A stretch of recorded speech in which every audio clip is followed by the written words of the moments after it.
oogenesis. Formation of egg or ovum is called oogenesis. അപ്പൊ egg അല്ലെങ്കിൽ ovum ഉണ്ടാവുന്ന ആ ഒരു പ്രോസസ്സിനെയാണ് ഊജനസിസ് എന്ന് പറയുന്നത്. ഇതെവിടെയാണ് ഒക്കർ ചെയ്യുന്നത്? ഓവറിയിലാണ്. ഓവറിയുടെ ഉള്ളിലാണ് ഓവം ഉണ്ടാവുന്നത്. ഓക്കെ, മാത്രമല്ല ഇതിന്റെ ഒരു പ്രത്യേകത എന്ന് പറഞ്ഞാൽ ഊജനസിസ് സ്റ്റാർട്ട് ചെയ്യുന്നത് ഏർലി ഡെവലപ്മെന്റ് സമയത്ത്, അതായത് ബിഫോർ ബർത്ത്, ഫീറ്റസിന്റെ ഉള്ളിൽ വെച്ച് തന്നെ എന്ത് ചെയ്യുന്നുണ്ട്? ഊജനസിസ് സ്റ്റാർട്ട് ചെയ്യുന്നുണ്ട്. അത് മാത്രമല്ല ഈ ഒരു ഊജനസിസിന്റെ പ്രത്യേകത എന്ന് പറഞ്ഞാൽ they have many stages of arrest ഉണ്ട്. ഓക്കെ, ഇനി ഈ ഒരു ഊഗോണിയം മദേഴ്സ് യൂട്രസിൽ വെച്ച് തന്നെ ഡിവൈഡ് ചെയ്യാൻ തുടങ്ങും. അങ്ങനെ ഡിപ്ലോയിഡ് ആയിട്ടുള്ള ഊഗോണിയം ഡിവൈഡ് ചെയ്ത് ഊഗോണിയവും അതുപോലെ തന്നെ പ്രൈമറി ഊസൈറ്റ് ഫോം ചെയ്യും. പ്രൈമറി ഊസൈറ്റ് ഉണ്ടായി കഴിഞ്ഞാൽ അതെന്ത് ചെയ്യും? അത് നേരെ മിയോസിസ് 1 എൻ്റർ ചെയ്യും.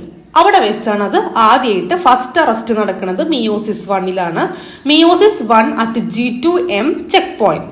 മിയോസിസ് 1 ഏത് ഫേസിലാണ്? പ്രോഫേസ് 1. അതുപോലെ തന്നെ പ്രോഫേസ് 1 ഡിപ്ലോട്ടിംഗ് സ്റ്റേജിലാണ് ഫസ്റ്റ് അറസ്റ്റ് നടക്കുന്നത്. അത് വളരെ ഇമ്പോർട്ടന്റ് ആണ്. അപ്പൊ ഫസ്റ്റ് അറസ്റ്റ് നടക്കുന്നത് എങ്ങനെയാണ്? പ്രൈമറി ഊസൈറ്റ് മിയോസിസ് 1 എൻ്റർ ചെയ്യുമ്പോഴാണ് ഫസ്റ്റ് അറസ്റ്റ് നടക്കുന്നത്. ഫസ്റ്റ് അറസ്റ്റ് എന്ന് പറയുന്നത് മിയോസിസ് 1 പ്രോഫേസ് 1 ഡിപ്ലോട്ടിംഗ് സ്റ്റേജിലാണ് ഈ ഫസ്റ്റ് അറസ്റ്റ് നടക്കുന്നത്. അപ്പൊ എന്തുകൊണ്ടാണ് അറസ്റ്റിന്റെ കാരണം? Arrest is due to the absence of LH hormone. Okay, LH hormone ഇല്ലാത്തത് കൊണ്ടാണ് അവിടെ ഇങ്ങനെ അറസ്റ്റ് ചെയ്ത് കിടക്കുന്നത്. ഇനി പുബേർട്ടിയുടെ സമയത്ത് ആണ് ഇനി അടുത്ത കാര്യങ്ങൾ സംഭവിക്കണം. പുബേർട്ടിയുടെ സമയത്ത് എന്ത് ചെയ്യും?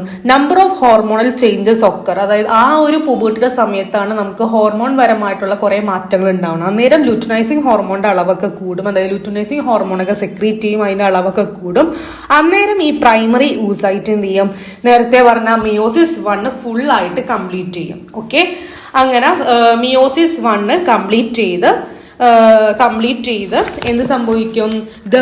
there is a formation of secondary oocyte and first polar body. Okay, meiosis 1 complete ചെയ്ത് സെക്കൻഡറി ഊസൈറ്റും ഫസ്റ്റ് പോളാർ ബോഡി ഉണ്ടാവും. ഓക്കെ, അപ്പൊ ഈ ഒരു മിയോസിസ് 1 പ്രത്യേകത എന്ന് പറഞ്ഞാൽ അവിടെ ഈക്വൽ കാരിയോകൈനസിസും അൺഈക്വൽ സൈറ്റോകൈനസിസും ആണ് നടക്കുന്നത്. ഓക്കെ, മിയോസിസ് 1 എന്താണ്? Equal karyokinesis and unequal cytokinesis occur ചെയ്യുന്നത്.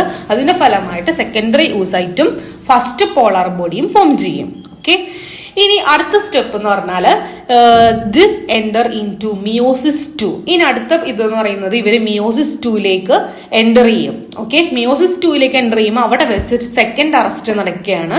ഇത് ഗെറ്റ് അറസ്റ്റഡ് അറ്റ് മെറ്റാഫേസ് 2. അതായത് മിയോസിസ് 2 മെറ്റാഫേസ് 2 എന്ത് രണ്ടാമത്തെ അറസ്റ്റ് നടത്തുന്നത്. കാരണം അവിടെ ധാരാളം ഹൈ സൈറ്റോസ്റ്റാറ്റിക് ഫാക്ടർ ഉണ്ടായിരുന്നു. മനസ്സിലായോ? അതുകൊണ്ടാണ് അവിടെ വെച്ച് ഇങ്ങനെ അറസ്റ്റ് ചെയ്ത് അവിടെ കിടക്കുന്നത്. Okay, due to high cytostatic factor MOS. അപ്പൊ MOS ഉള്ളത് കൊണ്ടാണ് അതൊന്നും ചെയ്യാതെ അവിടെ തന്നെ അങ്ങനെ കിടക്കുന്നത്. ഈ MOS ഉള്ളത് കൊണ്ട് എന്ത് ചെയ്യും? MOS ഉണ്ടായാൽ അത് നേരെ തന്നെ അനാഫേസ് പ്രൊമോട്ടിംഗ് കോംപ്ലക്സിനെ APCനെ ഇൻഹിബിറ്റ് ചെയ്യും. മനസ്സിലായോ? അപ്പൊ MOS ഉള്ളത് കൊണ്ട് അവിടെ അറസ്റ്റ് ചെയ്തപ്പെട്ടു. അപ്പൊ എന്ത് സംഭവിച്ചു? MOS ഉണ്ടെങ്കിൽ എന്ത് ചെയ്യും? ഈ സാധനം വന്ന് അനാഫേസ് പ്രൊമോട്ടിംഗ് കോംപ്ലക്സ് APCനെ ഇൻഹിബിറ്റ് ചെയ്യും. അപ്പൊ സെല്ലിന് ഒരിക്കലും അനോഫേസിലേക്ക് എൻ്റർ ചെയ്യാനായിട്ട് സാധിക്കില്ല. ഓക്കെ, പക്ഷേ ഈ ഒരു കാര്യം, അതായത് ഇവിടെ ഫെർട്ടിലൈസേഷൻ നടക്കുകയാണെങ്കിൽ എന്തായാലും അറസ്റ്റ് ചെയ്യാതെ മിയോസിസ് 2 ഫുൾ ആയിട്ട് കംപ്ലീറ്റ് ചെയ്യാനായിട്ട് സാധിക്കും. എപ്പോ? ഫെർട്ടിലൈസേഷൻ, അതായത് ഒരു സ്പേം എൻറ്റർ ചെയ്താൽ ആ ഒരു മിയോസിസ് 2 കംപ്ലീറ്റ് ചെയ്യാനായിട്ട് സാധിക്കും. അപ്പൊ പറഞ്ഞ പോലെ അവിടെ ഒരു സ്പേം എൻറ്റർ ചെയ്യണം. അങ്ങനെ മിയോസിസ് 2 കംപ്ലീറ്റ് ചെയ്യുകയാണ്. സോ ഈ ഒരു സ്പേമും സെക്കൻഡറി യൂസായിട്ടും ഇന്ററാക്ട് ചെയ്യും. അന്നേരം എഗ് ആക്ടിവേറ്റ് ആവും. എന്ത് സംഭവിക്കും? അന്നേരം കാൽസ്യം സൈറ്റോസോളിലേക്ക് റിലീസ് ചെയ്യണം. ഓക്കെ, അപ്പൊ നേരത്തെ എന്താ സംഭവിച്ചത്? സെക്കൻഡറി ഊസൈറ്റ് മിയോസിസ് 2 എൻ്റർ ചെയ്തപ്പോ എന്ത് സംഭവിച്ചു? അവിടെ MOS സൈറ്റോസ്റ്റാറ്റിക് ഫാക്ടറിന്റെ അളവ് കൂടുതലായതുകൊണ്ട് അവിടെ വെച്ച് അറസ്റ്റ് ചെയ്തു. സെക്കൻഡ് അറസ്റ്റ് നടന്നു. കാരണം ഈ MOS ഉണ്ടെങ്കിൽ അത് അനാഫേസ് പ്രൊമോട്ടിംഗ് കോംപ്ലക്സിനെ ഇൻഹിബിറ്റ് ചെയ്യും. ഓക്കെ, പക്ഷേ അവിടെ ഒരു സ്പേം എൻ്റർ ചെയ്തപ്പോൾ, അതായത് ഫെർട്ടിലൈസേഷൻ നടന്നപ്പോൾ എന്ത് സംഭവിച്ചു? മിയോസിസ് 2 കംപ്ലീറ്റ് ചെയ്യാനായിട്ട് സാധിച്ചു. അതായത് ഈ ഒരു സെക്കൻഡറി ഊസൈറ്റ് എന്ത് ചെയ്തു? സെക്കൻഡറി ഊസൈറ്റും ഈ പറഞ്ഞ സ്പേമും കൂടി ചേർന്ന് അപ്പൊ തന്നെ എന്ത് സംഭവിക്കുന്നുണ്ട്? എഗ് ആക്ടിവേറ്റ് ചെയ്യുന്നുണ്ട്. അന്നേരം സൈറ്റോസോളിലേക്ക് കാൽസ്യം റിലീസ് ചെയ്യുന്നുണ്ട്. ഈ കാൽസ്യം എന്ത് ചെയ്യും? നേരെ പോയി CAM കൈനേസിനെ ആക്ടിവേറ്റ് ചെയ്യും. CAM കൈനേസ് ആക്ടിവേറ്റ് ചെയ്താൽ നേരത്തെ നമ്മൾ ആ ഒരു സെക്കൻഡ് അറസ്റ്റിൽ തടഞ്ഞു നിർത്തിയ MOS ഇല്ലേ, ഈ MOS സൈറ്റോസ്റ്റാറ്റിക് ഫാക്ടറിനെ പോയി ഇൻഹിബിറ്റ് ചെയ്യും. ഓക്കെ, അപ്പൊ കാൽസ്യം സൈറ്റോസോൾ എത്തിക്കഴിഞ്ഞാൽ എന്ത് ചെയ്യും, നേരെ പോയി CAM കൈനേസ് CAM കൈനേസിനെ ആക്ടിവേറ്റ് ചെയ്തു. CAM കൈനേസ് നമ്മുടെ MOSനെ കൊണ്ട് ഇൻഹിബിറ്റ് ചെയ്യും. അന്നേരം ഈ ഒരു അനാഫേസ് പ്രൊമോട്ടിംഗ് കോംപ്ലക്സ് ഫ്രീ ആയി ആക്ടിവേറ്റഡ് ആയി അങ്ങനെ സെക്കൻഡറി ഊസൈറ്റിന് അതിന്റെ മിയോസിസ് 2 മൊത്തത്തിൽ കംപ്ലീറ്റ് ചെയ്യാനായിട്ട് സാധിച്ചു. ഓക്കെ, അപ്പൊ എന്താ സംഭവിച്ചത്,